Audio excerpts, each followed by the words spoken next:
देखिए, 2-3 बातें हुई।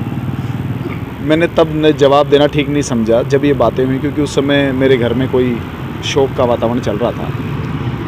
पहली बात तो पहले तो खेल मंत्री ये स्पष्ट कर लें कि 126 करोड़ की ही टी शर्ट खरीदी गई है कि नहीं। पहले तो वो अपनी नॉलेज ठीक दुरुस्त कर लें। दूसरा, राजस्थान के ग्रामीण ओलंपिक की वजह से प्रदेश के तत्कालीन मुख्यमंत्री जी का हिट राजस्थान फिट राजस्थान का जो सपना था, 58.5 लाख लोग खेल के मैदान पर उतरे और उसमें से 24.5 लाख हमारी बहनें और माताएं थी।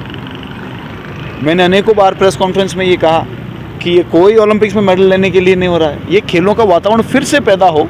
गांव-गांव में, छोटे छोटे गांव में लोग अपने घरों से निकलें। लॉकडाउन की वजह से, मोबाइल में ज़्यादा इंगेज हो जाने की वजह से उनकी हेल्थ ख़राब हो रही है। वो घरों से निकले और फिर से खेल के मैदान पर उनको रुचि पैदा हो, उसके लिए ही आयोजन हो रहा है हिट राजस्थान और फिट राजस्थान। जहाँ तक बात है, फिर दूसरी बात ये होती है कि 140 करोड़ का ग्रामीण ओलंपिक हो गया, इसमें कोई स्टेडियम नहीं बने। मुझे लगता है कि ये कोई नौसिखिया मंत्री ऐसी बात कर सकता है?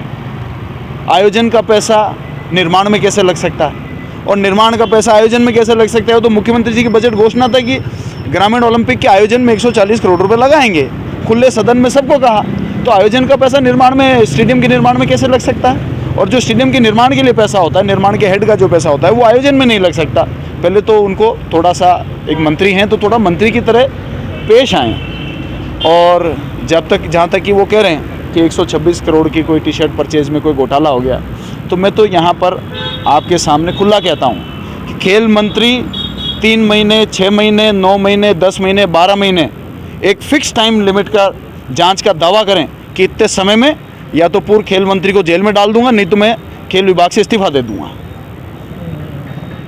आपको लगता है ऐसा क्यों बोला उन्होंने? इस तरह के आरोप मैं कह रहा हूँ मैं उनको चैलेंज कर रहा हूँ कि ये स्टेटमेंट दे मीडिया में आकर कि 6 महीने, 9 महीने, 12 महीने में मैं जांच पूरी करूंगा और या तो मैं पूर्व खेल मंत्री को जेल में डाल दूंगा, नहीं तो मैं खेल मंत्रालय से इस्तीफा दे दूंगा। वो दावा करें।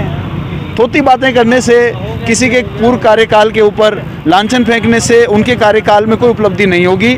मैं चाहता हूं कि वो जिस प्रकार से पिछले 5 साल में कांग्रेस पार्टी के राज में सामान्य मुख्यमंत्री जी के नेतृत्व में खेल विभाग कहां से कहां पहुंचा, उसको वहां से आगे ले जाने की बात करें, ना कि थोते आरोप और थोती बातें करके जो मोटिव है उससे भटकें। उससे कोई ज़रूरत नहीं है। और है तो आई चैलेंज हिम कि वो मीडिया में आए और दावा करें कि 6 महीना या 12 महीने में ऐसा कुछ करके दिखाएंगे।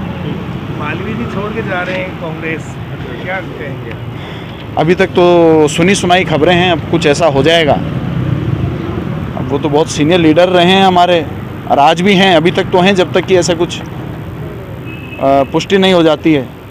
मैं समझता हूँ कांग्रेस ने 2 बार कैबिनेट मंत्री बनाया, अनेकों बार MP का टिकट भी दिया, MLAs का टिकट भी दिया, तो कांग्रेस पार्टी ने तो कभी कोई किसी के लिए कमी रखी नहीं। बाकी तो उनके ऊपर, इतने सीनियर लीडर के ऊपर मैं क्या बोल सकता हूँ। जिला प्रमुख उनके घर से कई अनेकों बार बने, मेंबर पार्लियामेंट अनेकों बार लड़े रहे भी सही, MLAs कम से कम 4-5 बार लड़े रहे भी सही, कि 2 बार राज आया उनके रहते हुए, कैबिनेट मंत्री दोनों बार बनाया। तो अब इसके बाद भी अगर ये भी कम है तो देखिए, मुझे तो उम्मीद है कि अभी भी वो रुक जाएंगे, रुक जाने चाहिए। और 2-2 बार कैबिनेट मंत्री रहे हुए लोग अगर बीजेपी में चले गए तो बीजेपी भी दुखी पाएगी। बीजेपी भी एक दिन माथा पकड़ेगी अपना। बीजेपी में कांग्रेस से और बाहर की पार्टी से इतने लोग क्यों लाए जा रहे हैं? क्योंकि बीजेपी में कुछ है ही नहीं। बीजेपी के नेताओं को मोदी जी ने मार दिया। अब टैलेंटेड लीडर्स तो कांग्रेस पार्टी के अंदर है। जन भावनाओं को समझने वाले लोग कांग्रेस पार्टी के अंदर हैं, इसलिए वो देख रहे हैं। लेकिन उनको भी थोड़े दिनों में पता लगेगा कि दोनों तरफ ही कांग्रेस है। वो जिस स्पीड से कांग्रेस नेताओं को ले रहे हैं, तो दोनों कांग्रेस विचारधारा ही पूरे देश में सभी पार्टी में हो जाने वाली है। भारतीय जनता पार्टी की विचारधारा खत्म हो जाने वाली है। ईडी का दबाव देखकर तो नहीं करे। अब ईडी का दबाव और जेल का दबाव, देखिए राजनीति में कई दबाव और कई खतरे होते हैं। मुझे लगता है कि जो भी व्यक्ति राजनीति में आए, उन खतरों को अगर ले जाने की उसकी हिम्मत है तो ही राजनीति में रहे, नहीं तो बढ़िया अपने नौकरी करो, बढ़िया अपने बीवी बच्चे पालो। क्या दिक्कत है? क्यों फालतू में लोगों की बातों को उठाने की बात करते हैं? लोगों का नेता अपने आप को कहते हैं, तो नेता तो आज़ादी के पहले भी जेलों में रहते थे और आज़ादी के बाद भी अगर नेता है तो जेल तो जाना ही पड़ेगा।